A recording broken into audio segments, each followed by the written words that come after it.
Thank you so much for joining in. I'm Oscar Blue for our platforms.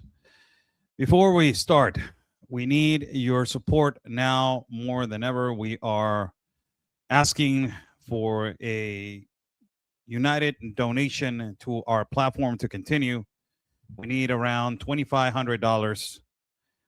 That is what we need for urgencies and for some kind of circumstances that we're going on right now, and for us to obtain a visa to continuously move around for security issues. Uh, hopefully, hopefully we can come to that, um, uh, you know, uh, and also needs of transportation. Hopefully we will come to united and you guys can help us out before we start this news. And I will repeat this again before we end, because security issues and we need also transportation. That's another thing. Breaking news. This is the breaking news. I will basically read it for you guys, and then I will put our report that we did on Real America's Voice News. It's important. The tourists given urgent warning over cartel threat in popular Mexican border that is in Mexicali. This article was from the New York Post, and it was written by Ben Chapman. And according to him, it says federal issues issued a terrifying security alert on Tuesday in the popular tourist destination of Mexicali over threats of vicious attacks of the Sinaloa drug cartel local law enforcement. Los Rusos. A lot of people and a lot of Americans, when I say the Russians, they think that they're people from Russia. No. These are people that their nickname is the Russians. Los Rusos, translation in Spanish. And it is funny how we are going to put who are the Russians. I will describe who are the Russians in a minute or so. But this fraction, it is a fraction of the cartel of Sinaloa. They work directly to the cartel of El Mayo Zambada. These individuals that they work on these criminal organizations, they're extremely dangerous. They are in charge of extortion in different parts of the state of Baja, trafficking enormous quantities of guns from the United States to Mexico, and also the illicit trafficking of drugs. And it is the armed shoulder, and is the arm, basically the subordinates of, basically of the El Mayo Zambada. So what happened today? This is what happened. It is an urgent warning from the U.S. State Department officials. They released this. They suspended government activities in Mexicali and called off official travel to the city for 1 day, urging American citizens to avoid government buildings and seek shelter if the incident occurs. Sources with knowledge of threat told the California Post that the State Department's alert was based on messages from the Los Rusos, faction of the Sinaloa cartel, warning of bloodshed in law enforcement facilities. This is the fiscal general of the Republic or the state in the part of Mexicali. What they were threatening is to put explosives, also notorious obstacles of bomb threats. They were threatening to do that, and absolutely and ultimately at the end of the day, they were threatening to basically destroy these facilities, which ended in an immediate report from the governor of Baja, Ms. Marina del Pilar, who she immediately deployed all branches of the government to protect all these facilities. We are going to be doing, guys are going to see the report. Mexicali, it is alongside the Mexico national border with Calexico, California. It is as the other border in the state of Baja. It is Tecatito, that is border with Mexico in Tecate, California. And then you go to the other border, the most transit border in the world, that is the border of Tijuana, next border with San Diego, California. So immediately after this threat of the faction of Los Rusos working on, under El Mayo Zambada cartel de Sinaloa, immediately after this threat, the governor Marina del Pilar released a statement saying, we are going to send protection to all these facilities. But not only that, what we are going to try to do is basically, stop the transit of governmental officials into Mexico, and also release a statement to the consulate of the United States that is in Mexicali to say to the American citizens, try to avoid today Mexicali. So this is our report that we released on Real America's Voice News and in our platforms. Also, I did a hit with Eric Bolling on the Bolling Show in Real America's Voice News. Go ahead and see it over there. We did it live. We did it live from that location, from the Fiscal General of the Republic in Tijuana. So they basically seized 120 kilos of fentanyl. That is more than 4 million doses of fentanyl that in the black market, it goes on to millions. If we want to estimate how much it was, between 35 to 45 million dollars, that these doses were directly to the American streets. This is the collaboration that we're talking about. This is what we're talking about, that they're collaborating between the United States and Mexico to destroy the cartels. This has never been seen before. And this is because of the United States pressure. This is because of the Trump administration, Marco Rubio, and all these, specifically Marco Rubio, pressuring the Mexican government and having relations internally with the head of security, Omar Garcia Harfuch, that is going to be possibly the next president of Mexico. And this is the reality. This is what is going on. This is what is happening.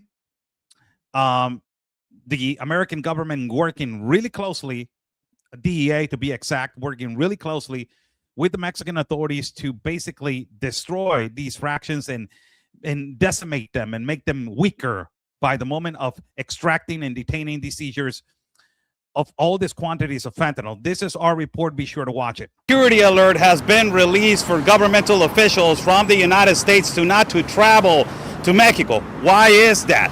Today, a huge drug bust in the part of Mexicali, 120 kilograms of fentanyl, more than 4 million doses was stopped. This huge drug bust, it is directed to the fractions of the Russians, better known as los Rusos. They work directly, they're the right-hand man directly to the fraction of Los Mayos, el Cartel de Sinaloa. After they stopped this seizure of more than 4 million doses of fentanyl, what the Russians did is put a threat to every Fiscal General of the Republic office and to every governmental office in the part of Mexicali that they were going to put explosives or possible bombs.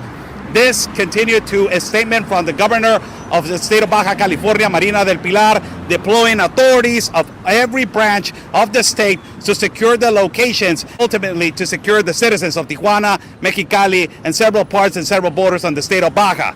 This is the collaboration that has been coexisting between the United States government and the Mexican government. These 4 million doses were stopped for reaching the United States streets because of this enormous collaboration by the Trump administration and pressuring the Mexican government to work together. This enormous, huge drug bust has been stopped from reaching the United States of America. 4 million doses, 120 kilograms. This is why the fraction of the Russians, los Rusos, it is completely upset that this violent organization, it is in charge of trafficking illicit substances into the United States, also enormous quantities of trafficking drugs, enormous quantities of trafficking guns, but also the fraction, it is in charge of enormous extortion around the whole state of Baja. Trump administration and the Mexican government working closely to decrease the power of the cartel day by day. Today we're 120 kilograms and more than 4 million doses. Tomorrow it will be more. Oscar Blue for Real America's Voice News, outside of the Fiscal General of the Republic in Tijuana, Mexico. Stay safe. So that is what happened, right? So we're talking about that 4 million doses of fentanyl. We're talking about that these drugs and the fentanyl was going to be delivered and is going to be on the streets of the United States of America. This is what the Trump administration has been working with Claudia Sheinbaum on, pressuring the Mexican government to do something about it. If not, they will be tariffed. You know, that's a threat of a tariff. And ultimately, the exposure of dirty politicians that they're in cahoots with the organized crime and the cartel will be more exposed. More cancellation of visas. That has been a current event that has been happening by the Department of Treasury and Department of State of the United States, canceling visas to Mexican politicians that they are possibly linked to criminal organizations or they are under investigation and they're not allowing them to cross to the United States. Crazy. But let me just say, other than this, let me just, add this to the table. This faction of the organized crime called the Russians, called los Rusos. I will answer all your questions when I'm done, with this live feed. They're extremely dangerous. They have been a lot of power. They have been obtaining a lot of power in the state of Baja. And a lot of people are asking, who are these people? Who are these Russians? Who are the Russians? What is their key role in the internal war in the Sinaloa cartel? This is an article that is extremely important. It is Newsroom by Infobae. And who are the Russians? Says the dispute between Los Chapitos, that is the fraction of, of the Chapo Guzman, against El Mayo Zambada, that is, the other campaign that is locked up right now, spread from the bastion of the criminal group to the Mexicali Valley, adjacent to Sonora, where the children of El Chapo Guzman are backed up by the Salazars. So the Russians are identified as one of the most armed and dangerous of Ismael Garcia El Mayo, the highest leader of the Sinaloa cartel for decades. And this group leads the internal dispute against Los Chapitos, a faction of the same criminal organization by the sons of Joaquin Guzman Loera, El Chapo. According to several reports, the criminal cell expanded to the struggles within the Pacific Transnational Crime Group that have taken place in Mexicali Valley, Baja California. There, they are led by Jesus Alexander, Alejandro Sanchez Felix, and Miguel Ángel Garciola, the Russian. Now, major reports have been highlighted about this character, except for his enmity against cells by Iván Archibaldo Guzmán Salazar, Jesus Alfredo Guzmán Salazar, Ovidio Guzmán López. All of these are sons of El Chapo, and Joaquín Guzmán López. Mayo Zambada himself allegedly ordered the Russian to move from Sinaloa to avoid drug war and his main stronghold, but the battle only extended to Baja California and Sonora boundaries. The Russian, as a lieutenant of relevance to Zambada Garcia, did not participate in the release of Ovidio Guzman in October 2019, when Los Chapitos subjected the Mexican state to threats murdering innocent if the mouse was not returned, something that finally happened after the chaos. Since then, differences and grudges against the operator of the Sinaloa cartel have been identified. However, the Russian decisions to refuse to collaborate and the pressure against the authorities showed the discrepancy between the two factions in maintained leadership. He did not act in his own initiative, but higher orders. So this situation between the Russians, it is a faction. This guy's nicknamed the Russian due to circumstances of his skin and other circumstances that they're speculating. It's not because he's linked to Russia or he is some kind of has bloodline of Russian. No, it is some other indication of his nickname as the Russians. Let's everybody understand that in Mexico, we have a lot of nicknames like this. If you're extremely white, they will tell you, oh, you're a gringo, but you're Mexican. If you're white and you are blonde hair, they will tell you el güero, or they will tell you alemán, German, or they will tell you holandés, or they will tell you something else. It has to do with how they are managed on these nicknames, right? So it is a huge bust. Let me just add to this on the it's a huge bust, humongous bust. And I'm not saying because of the quantity. I'm just saying because immediately after the Russians were hit with this huge drug bust, they immediately put a threat, which means that they're completely upset, aggravated, by the way, of the huge quantity. But apparently, it didn't sit well with the agreements that possibly they were paying so they can transit all these illicit substances to the United States of America. And they got hit with more than 4 million doses. That is a lot. But, the thing is that everybody's paid off in the government. Somebody didn't pay it off, or somebody is collaborating with the government of Mexico and the government of the United States of America to hit this big seizure, and for these drugs to not proceed and to not cross into the United States of America. That is a huge decrease. Now, a lot of people have been asking how much of a decrease has been done. Apparently, on this year, and this is what they have been saying, that more than 50% has been decreased on the trafficking of fentanyl. And let me just assure that right now. So apparently, and sorry about this, apparently It has been more than 50% of what has decreased. We're talking about that. It's a lot. And why they are decreasing the trafficking of fentanyl and why it's being reported like this. The pressure of the Trump administration, and specifically Marco Rubio. Marco Rubio has an extremely important key role. He's the one that has been on the dialogue and sitting down with the Mexican president. He's the one that is sitting down with Omar Garcia Harfuch, having these discussions, and particularly, having this relationship of I will give you, you will give me, and let's work to destroy these people. And Omar Garcia Harfuch, let us just give credit where credit is due. I'm not in favor of this political party that is the leftist socialist political party, but I will tell you, it has decreased a lot, and the relationship, it is apparently working. And let's not take away nothing from what they are actually doing. A lot of the people say Morena is the actual cartel of Mexico, that is the political party of the president. And this is just to create a smokescreen, to create an idea that they were actually doing something. If that is a possibility, absolutely, absolutely. It can be a possibility to create these little smoke screens and to say, there's going to be a bomb threat. There's going to be this. Let's make a scandal about it. And when we make a scandal about it, we're creating this smoke screen and this idea that we're actually doing something about it. We create this hysteria on the population, and yay, the political party, and yay, the relationships with the United States. Meanwhile, underneath it all, they're still working and they still have the same power. A lot of this is a speculation that has been managed under the table. What they show on TV and what they show to the media and what they show to reality, it is what we are telling you guys right now. But if we go to the stats, on the year 2025, the seizure and the national seizures of fentanyl, they increased. And they increased because they have been detaining and stopping. And the average percentage on year 2025, in the fiscal year of 2024, how much it has decreased. Ladies and gentlemen, we're talking about 45%. That it is huge. 45%, ladies and gentlemen, it is a lot. I'm not talking about that it's just 3 to 4 to 5 to 6%. 45%, it is almost half, by 5% of what it was actually happening before. And on the past administration, it was more than 1,000%. Why? Because the Trump administration was not in office.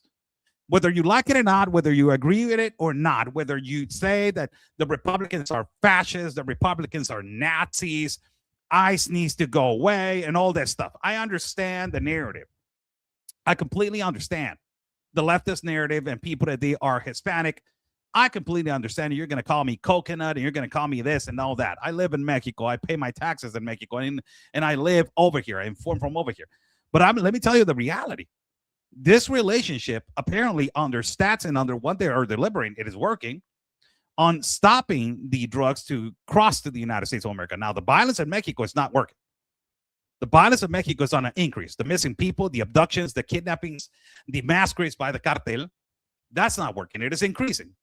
But why they are decreasing on this situation of slowing down the fentanyl? Because it was one of the situations that actually President Trump, with Marco Rubio, was pressuring the Mexican government to say, you know what? We cannot allow this anymore.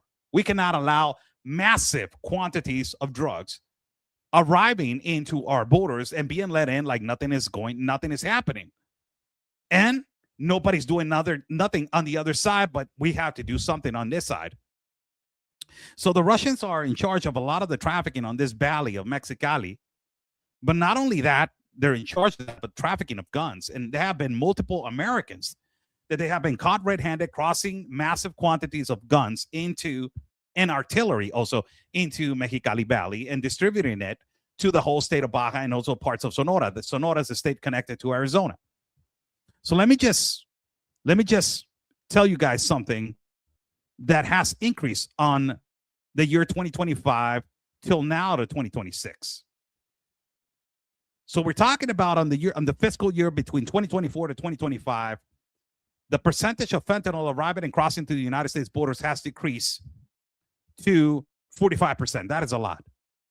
But now we go to the fiscal year of 2025 with what is going on 2026. We have a increase of reduction of 56%. That's more than half of fentanyl arriving to the United States streets. And let me just ask, how much it has decreased on deaths. And I believe that that is an extremely important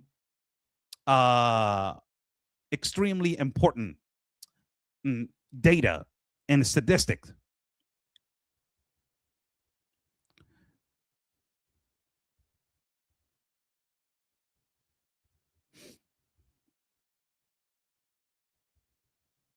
I believe that that is really important. Somebody's asking a question. I will answer it real quick. Do they know who the gun runners are? That is the job of the American government. But apparently, the Russians have a lot of presence in the United States and also in Mexico. I have said this before. 80+% of the people that they are stopped and they're incarcerated in the federal prisons of the United States of America, they are judged and they are sentenced of trafficking illicit substances from the United States, from Mexico to the United States, and also guns from the United States to Mexico are U.S. citizens, Hispanic descent, and also white American descent. A lot of them are from that. So let me just say, remember back in the day when it was the Democrats, and under the Democrats, you had more than 100,000 people dying per year. Under the Biden administration, hear this out. Under the Biden administration, more than 100,000, and it was speculated that 150,000. But under the Biden administration, more than 100 people were dying. 100,000 people were dying per year because of fentanyl. And this stupidity policies of releasing more drugs into the population to make them to have more addiction, and to please them to have more addiction, then you have more homelessness, you have more violence, more crime. So you had 100,000 deaths. What happened under the Trump administration? Let's get credit, people. Let's be real. Under the Trump administration, on the year 2024, it immediately decreased from 100,000+ or possibly 150,000 to 55,296 deaths per year. Now we go to 2025, and on the year 2025, it has decreased to 44,564. Imagine that. Is the trafficking of people due to overdose of fentanyl, it is decreasing in the United States of America a lot. A lot it is decreasing. And it is because of this enormous agreements between the United States government and the Mexican government to completely destroy this. Now, the other aggravating thing about this news, it is the threat and the power of these people to basically say, we're going to threat you and we're going to put these, threats of possible explosives and bombs over the fiscal general of the republic or offices of governmental offices in Mexicali, and also, extend all this into Baja California. To have the audacity to do that, it is that you're challenging the Mexican government, you're challenging the Mexican military, you're challenging the fiscal general of the state, you're challenging the ministerial police, you're challenging everybody. You do not care. You're challenging the authority, you're challenging Mexico. That you're going to do something about that. And it is, it is concerning. It's concerning the power of these people that they have now to say, you know what, you hit us. Today you hit us, and you hit us really bad. And possibly the faction of the Russians, they have agreements with, some Mexican governmental officials that they were letting them transit and do whatever the hell they wanted. But something happened because this is a bust. And it is a bust because somebody spoiled the beans, because somebody spoke, because somebody ratted out, because somebody spoke, because some governmental official, it is actually collaborating. And I don't want to say who's collaborating or not. This is a speculation. It's not information. It's not credible information. But the governor of Baja California has been consistently speculated to be collaborating with the FBI. And there's audios They have been released, and it has been viral, these audios of her having conversations with the FBI agents. Why? Because his husband, her former husband, was clearly directly involved, Jose Torres, with the faction of the Russians. So she's trying to do whatever it takes possibly to get this heat out of her back. Why? Because her visa was canceled. Jose Torres is still fugitive or still being investigated because of what she called trafficking of gasoline, and also trafficking of illicit substances into the United States of America, extortion also, being in cahoots with several factions of cartel organizations in the state of Baja. But now you have the governor of Marina del Pilar, who is also speculated to be cooperating with the FBI, and there's audios of her cooperating with the FBI, which means that she says, you know what, I don't want to get busted. I don't want to be in prison. I don't want to be in the federal system, and I don't want to be guilty. I will do whatever it takes. So nobody knows if this collaboration comes from the higher ups or comes from somebody that basically got arrested and they said, you need to snitch. Simple as that. So this was not a drug bust or a seized of this high quantity of fentanyl pills just because they found somebody and they did not have a tail and they're like, oh my God, there's a package. I will call the cops. No. This usually happens when there's a massive collaboration between individuals that they say on this time, on this day, on this house, on this amount. It's enormous. Now, let me go to something that is important for you guys to read, and it's important for you guys to understand. Now, a lot of people have said the trafficking of humans has decreased in the borders with Mexico and the United States. That's a reality. Before I move on, buy me a coffee. It is pinned in the chat. It's pinned right there, people. It's pinned on Facebook, and it is pinned on YouTube. We are looking to raise between $2,500 and $3,000 to a proceedings of transportation and also for a visa to move. And I will say, the particular location for security reasons, I'm not saying it. But we're looking forward for this contribution from you guys as soon as we can. And hopefully you guys can support us and we can reach this amount. We have more than 100,000 followers on Facebook. We have more than almost 60,000 followers, more than 60,000 followers on YouTube. And we have more than 113,000 followers in X. So I think that we can reach it. And I think that we can do something about it. And I hope that we can. I really hope, and I'm praying to God that we can. So let us go to this other news. So we're talking about this trafficking of humans. And you guys have seen videos. Usually you see videos on TikTok. The same traffickers and the same smugglers, they continuously post videos on TikTok for people to watch it and for people to go over there and for people to just see what they're doing. And the clientele immediately, it gets, this, the curiosity of how they're crossing them. And they say, hey, man, how much you're charging? So I have said this before, back when it was 2017, 2018, I used to walk all the wall to all the mountains. You guys remember that? And I used to show how they were building the wall and how much there was a quantity underneath the ground, and they were putting blocks of cement inside of these pieces of concrete and metal pieces of concrete and all this kind of stuff, right? And a lot of people have said, well, now the Trump administration has decreased the level of trafficking and arrivals. Yes, because he got out of the globalist compact of immigration that doesn't allow people to go in through a non-port of entry and cross, illicitly and illegally through a process of refugee. That has decreased, but has the trafficking decreased of the cartel and the organized crime? And that is still happening. These people are extremely smart. These people are highly equipped. And these people have their gates in every part of, the wall. Somebody saying link to donate to the relocation fund. It is pinned on the chat. Pinned on the chat. It is pinned on the chat right there. It is pinned on the chat. If you see it on YouTube, it is pinned on the chat, or you can get out of the page and go directly to the Buy Me a Coffee page. Thank you so much. So let me just say to you guys what happened. So let me just play this right here.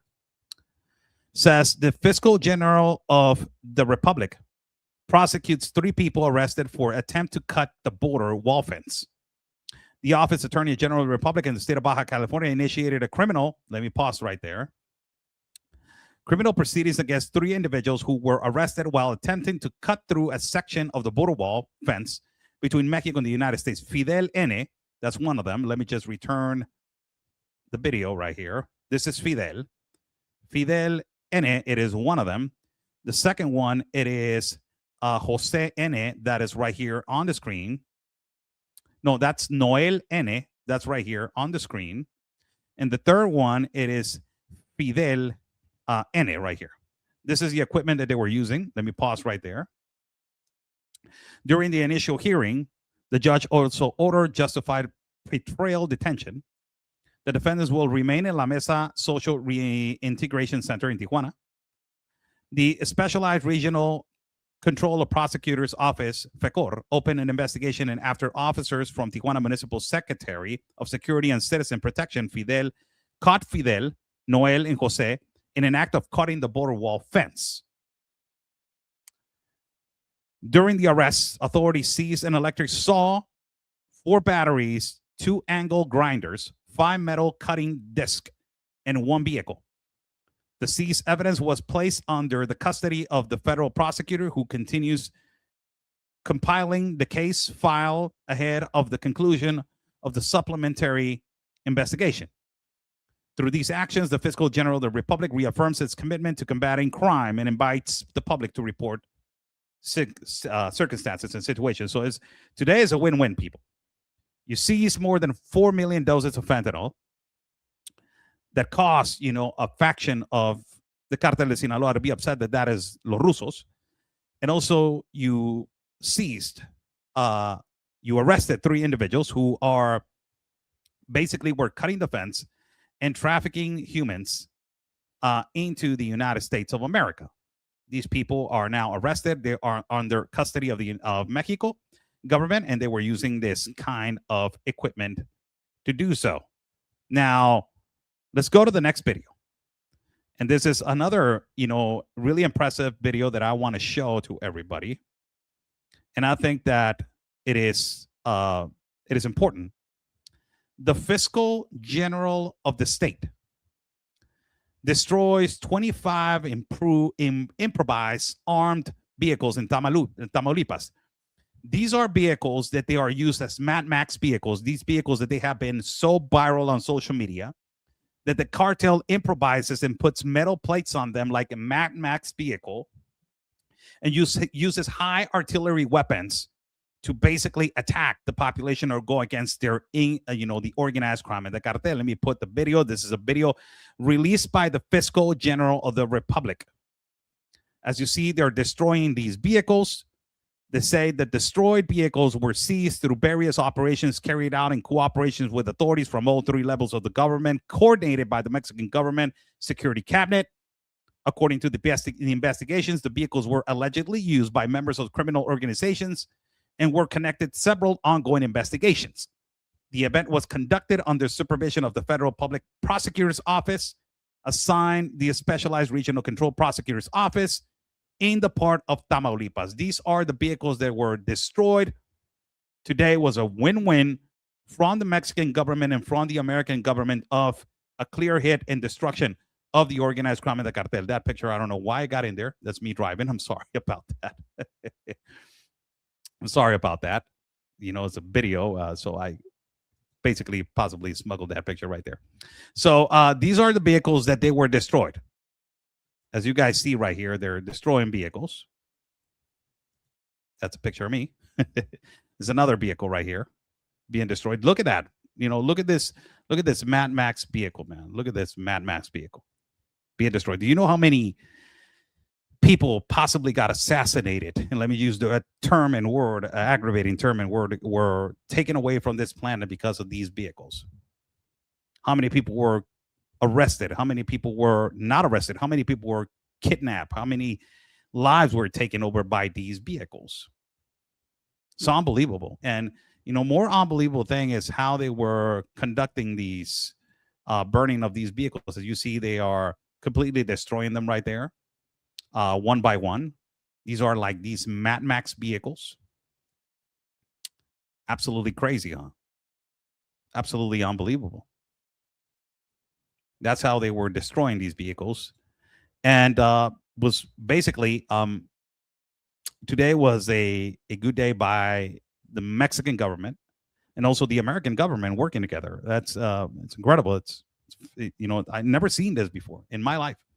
I've never seen this before. I've been living in Mexico my whole life, and I think that it's important for everybody to understand how this is incredibly important.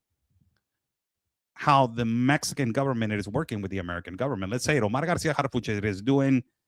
A lot of people think that he's involved with a lot of the decisions of the organized crime of the cartel, letting the government take control of these factions.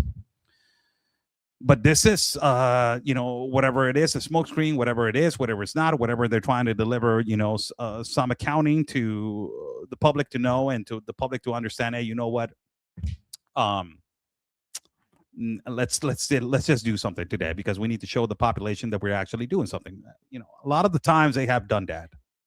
I'm not even lying about it. The government, it is extremely smart to create these smoke screens for these people to understand and to say, you know what, yeah, they're doing a smoke screen, they're doing this. Yeah. They're trying to please the population, or they're trying to please Marco Rubio, or they're trying to please, the organized crime. They're trying to please Donald Trump. The organized crime is going to be pissed off, but who cares? We need to please them. We need to show that actually we're doing something about it. If we're not going to show anything that we're doing about it, how are we going to look? We're going to look awful. We're going to look disgusting.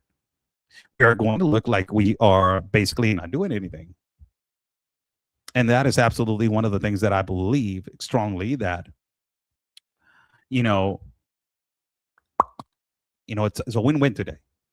You got this that happened today, and I will show the video. First and foremost, we're going to remove this video and we're going to put on camera the first situation that happened today, and then we're going to do a recap of what happened today. For everybody that is joining in, thank you so much for joining in. I'm Oscar Blue for all of our platforms. In the chat, it is our donation link that is called Buy Me a Coffee. We're looking forward to get between $2,500 to $3,000 for a visa process and also for transportation vehicle. We're looking forward to see if we can accomplish that right here on our screen and right here with our audience. Between these three platforms, we have more than 260,000 followers. So we're looking forward to see if it can be accomplished and we can do something about it. Thank you so much. This is the first report we're going to put. Officials from the United States not to travel to Mexico. Why is that? Today, a huge drug bust in the part of Mexicali, 120 kilograms of fentanyl, more than 4 million doses was stopped. This huge drug bust, it is directed to the fractions of the Russians, better known as los Rusos. They work directly, they're the right-hand man directly to the fraction of Los Mayos, el Cartel de Sinaloa. After they stopped this seizure of more than 4 million doses of fentanyl, what the Russians did is put a threat to every fiscal general of the Republic office and to every governmental office in the part of Mexicali that they were going to put explosives or possible bombs. This continued to a statement from the governor of the state of Baja California, Marina del Pilar, deploying authorities of every branch of the state to secure the locations, ultimately to secure the citizens of Tijuana, Mexicali, and several parts and several borders on the state of Baja. This is the collaboration that has been coexisting between the United States government and the Mexican government. These 4 million doses were stopped for reaching the United States streets because of this enormous collaboration by the Trump administration and pressuring the Mexican government to work together. This enormous, huge drug bust has been stopped from reaching the United States of America. 4 million doses, 120 kilograms. This is why the fraction of the Russians, los Rusos, it is completely upset that this violent organization, it is in charge of trafficking illicit substances into the United States, also enormous quantities of trafficking drugs, enormous quantities of trafficking guns, but also the fraction, it is in charge of enormous extortion around the whole state of Baja. Trump administration and the Mexican government working closely to decrease the power of the cartel day by day. Today we're 120 kilograms and more than 4 million doses. houses. Tomorrow it will be more. Oscar Blue for Real America's Voice News outside of the fiscal general of the Republic in Tijuana, Mexico. Stay safe. So that was our report from, this drug buzz that ended up in a thread by this faction of the Sinaloa cartel is called Los Rusos, the Russians. Translation, the Russians. It's not because they're from Russia. It's not because they have Russian heritage or they're linked to some Russian family. No, it's a nickname. It's only a nickname. And you go right here to the next report that I believe that is extremely important. 3 individuals were arrested by cutting the wall in Tijuana. These 3 individuals were using these kind of tools right here that you're about to see on screen, these kind of tools to cut the wall. They, this is not possibly high caliber, machinery or, equipment, but it works. And they know what kind of caliber it works. And they know what kind of caliber it is working. Let me just make a pause right here. Somebody's asking for the link in the absolutely. Let me just go right here and let me copy the link and let me just go on Facebook. Thank you so much for that. Just go and I will continue. Thank you so much. We need your support. We need your support today, people. Hopefully you guys can actually help us. Let me just go right here.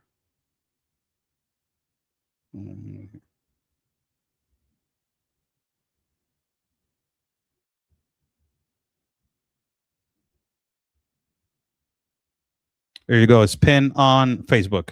Pin on Facebook. So this is the kind of equipment that they were using.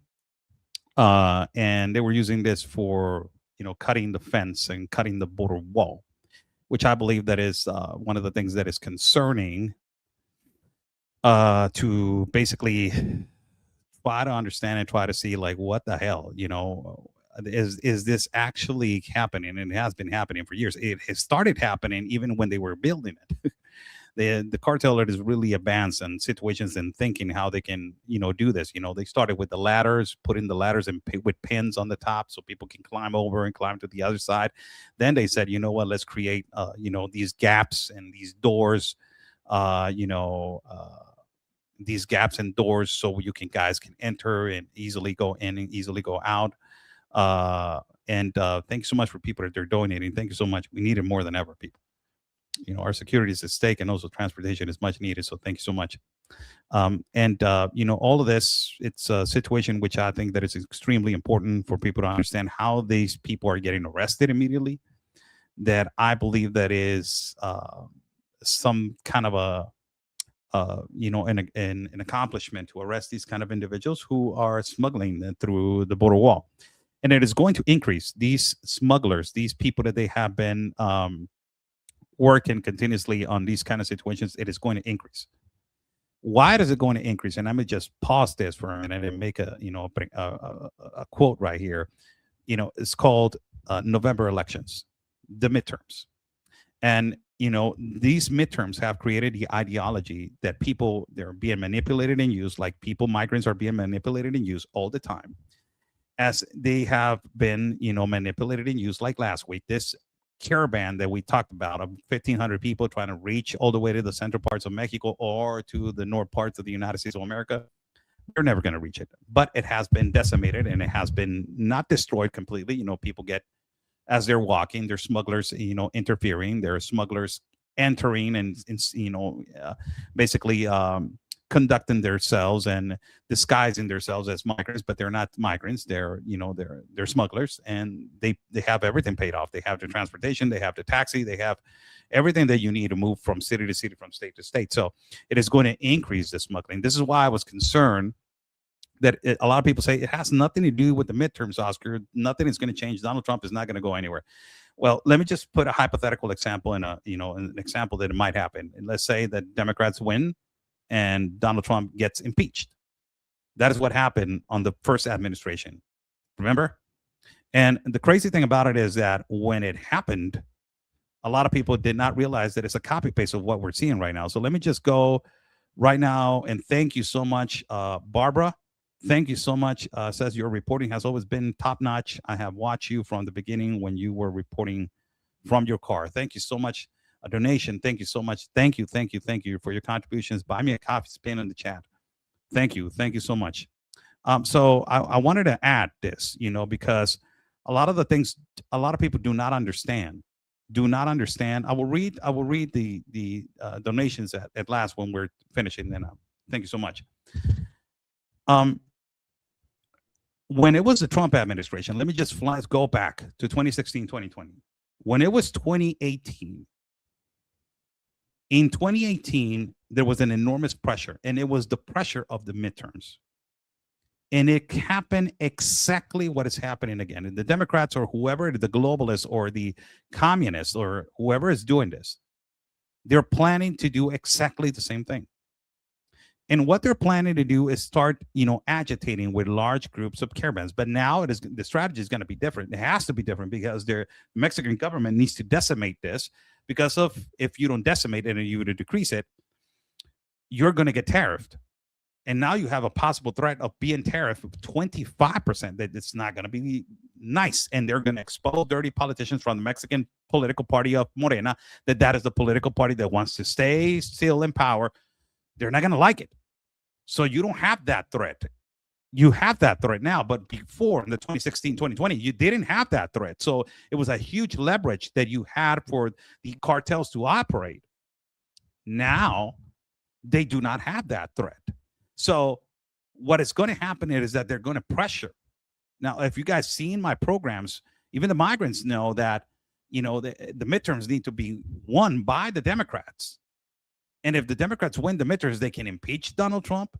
They can go all full on against Donald Trump and then reverse all these policies of the open border gaps, of the, bringing back the globalist compact of immigration. Also, ultimately, not only that, but also opening up the border with this refugee and asylum applications going massively. All of this can change. And it has to do with policies, and it has to do with the Senate. It has to do. But in the meantime, let's say the Senate doesn't approve. You're creating this atmosphere that there's this possibility. And when you're creating this atmosphere, is you're preparing the people to move forward. Remember that debate. Let me just go back. This is why we have been informing this for so many years. Remember that debate between Donald Trump and Joe Biden. When Joe Biden said, I need everybody to search the border. And he called it. He said, everybody to search the border. He knew what he was doing. So immediately, the migrants, on a couple of days after, they started converting and making a caravan of 8,000 people from Honduras to Guatemala, and they were stopped in the Guatemala border between Mexico and Guatemala. They were stopped there. But it's converting and creating this idea that it's coming. Now, also, the Panamanian authorities are working strongly with the Colombian authorities. Why? Because Colombia has won on the conservative right, or the right-wing political party has won in Colombia. So that president is actually collaborating with the United States to destroy the guerrillero groups, these groups that they are in the mountains and the jungle, operating, creating laboratories of drugs and extraction of illicit minerals and all this kind of stuff. They're actually collaborating, U.S. ops collaborating with the Colombian government now to destroy these criminal organizations. Now it's going to be more difficult because the transit between Colombia and Panama, it is controlled by two right-wing presidents that they are against the criminal organizations having power to traffic illicit people through these borders. Ultimately, they're against the globalist organizations of these NGOs profiting millions of dollars over people. And ultimately, also not only that, but they're against these people putting their lives in danger through these circumstances in the jungle. Incredible, right? So you have people that they're against these globalist organizations in the South America, and you're basically cutting one of the hands to the cartel and cutting the other hand on the cartel. And now how you're going to move, because these places, like, they were pivotal places, man. They were the pinnacle of these places. Necoclí, Colombia, where we were before crossing the Darien Gap, it was the pinnacle of trafficking by the Clan del Golfo to basically send people on these tourist packages on boat through the international waters into the places of the Darien Gap. Incredible. And now those places are, non-existent.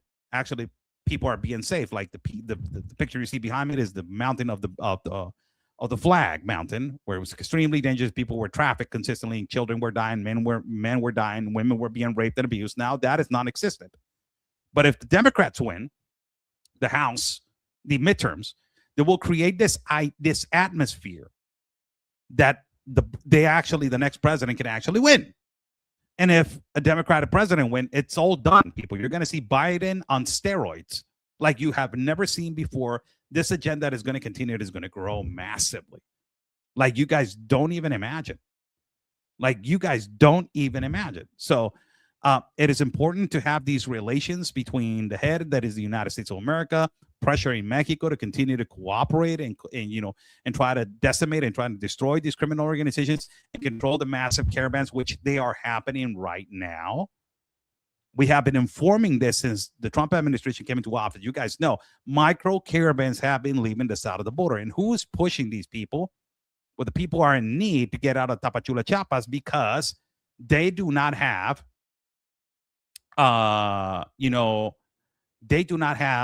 basically access to this permit that is called Forma Migratoria Múltiple, that is the multiple migration form for them to transit. So because they don't have it, they have to move, walk in, right? But who's pushing them? Who's telling them? Who's actually coaching them to say, you know what, the Democrats needs to win? And this because we reported from there that international organizations are still present. Who are these snakes?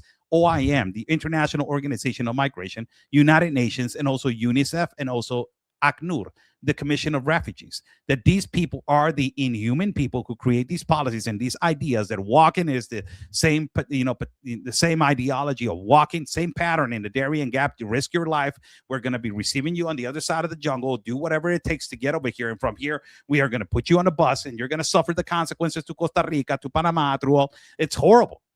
And these people are still present there. Out of all the millions and billions of dollars that they made under the Biden administration. Unbelievable. So if this cartel that is operating, cutting the wall, and also putting ladder cartel, putting on top of the wall and people climbing and crossing, this has been existing, all of this stuff for quite some time. Quite some time it has been existing. But it is more now, it is more obvious to the population. It is more public now because of videos, viral videos, social media. Imagine if this completely changes the perspective of migration, and now Mexico's under the globalist compact of immigration, has never gone out. But if the Democrats go back to being globalists, because the only one that it was sitting down on the past election between Donald Trump and Kamala Harris, the only one that it was sitting down with the globalists, it was Tim Walz. And he was sitting down with Alex Soros, which is the new devil, man. And I hope and I pray for him that he will change to God. I'm praying so hard for him because he is the snake, number one. And he was sitting down with Tim Walz talking about these transgressions, all these converting to trans, all this ideology that will completely destroy society, and then they will convert society to they want to, what they believe, what they want. So the Democrats are, it's obvious, they're communists, they're socialists. Now they want to pander to this new language that is called democratic socialist. That doesn't exist. Whoever it is watching and wants to start a revolutionary movement of democratic socialists, that is the most stupidest and incompetent thing that I ever heard in my life. If you have socialist in a sentence, get the hell out of there. Long and live and run fast like Forrest Gump. Run fast.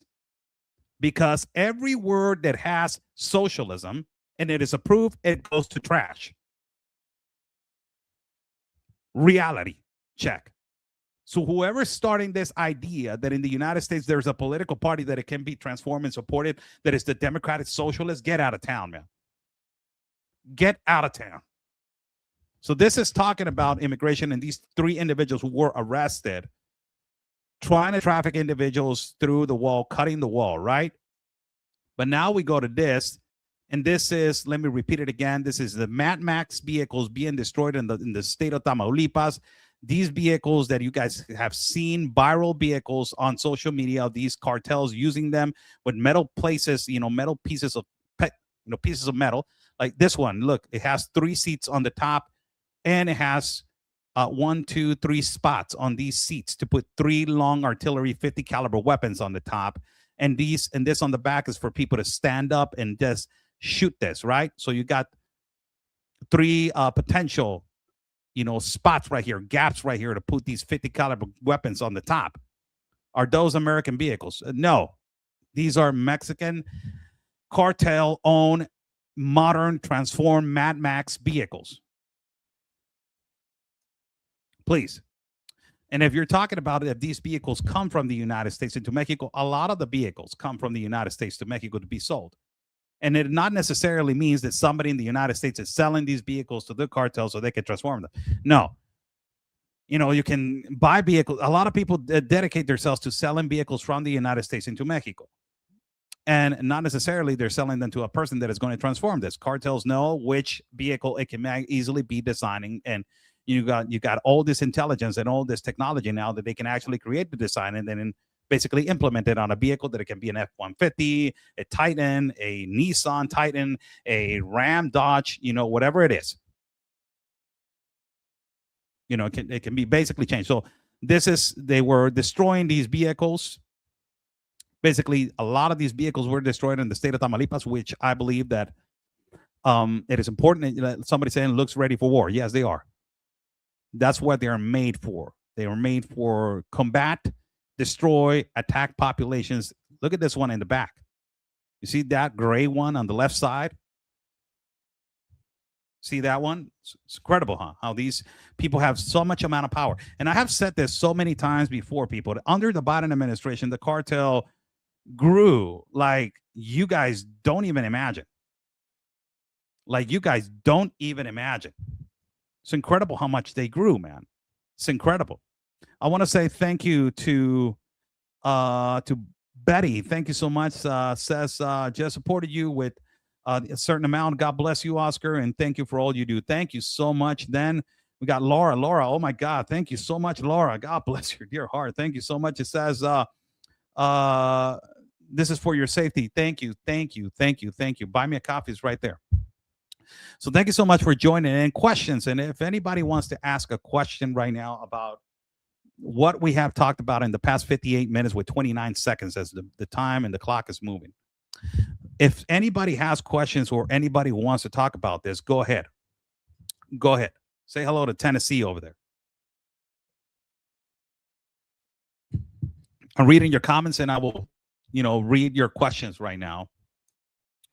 And I'm reading your comments specifically immediately, like right now. So whoever wants to ask a question, whoever wants to say something on the live, go ahead. Today, a huge drug bust of more than 4 million doses of fentanyl was basically busted in the part of Mexicali border with Calexico. That ended up in a threat from who was trafficking the drugs, that these faction of cartel, it is called Los Rusos, translation, the Russians. Has nothing to do with Russia. These people is their nickname, as this is. And they were completely upset and aggravated that this happened. So what they did was put a threat to the population of Mexicali that they were going to put explosives and some kind of possible bombs into the fiscal general of the Republic state offices, which immediately, catch the attention of the governor of Baja California, Marina del Pilar, which he has been speculated and cooperating with the FBI. And she released a statement saying we're going to protect all the facilities in the whole state of Baja. So she deployed multiple branches of the government to different locations so they can be secured. There's a question. Do you think the president is sincere with working with the U.S.? She doesn't have no other option. I have said this many times. She doesn't have no other option because, let me ask a question to the audience. If Kamala Harris would have been president, what do you think that would be happening right now?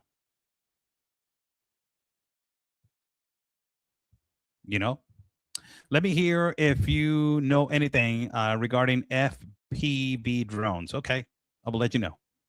I will let you know immediately if we hear anything. God bless you abundantly, Oscar from Tennessee, all the way to Tennessee. How you doing?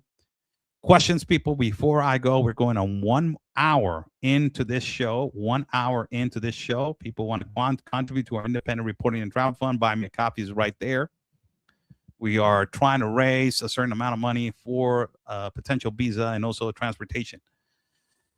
So it's important for us to consider and to have you guys support right now. So thank you so much.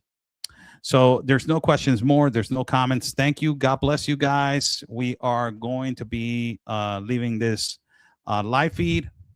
I would like to say thank you to every single one of you. God bless you. And hopefully we will see each other tomorrow again to do a podcast and to do a show. Stay safe, everybody. And like we always say, God's plan, it is our mission. God bless.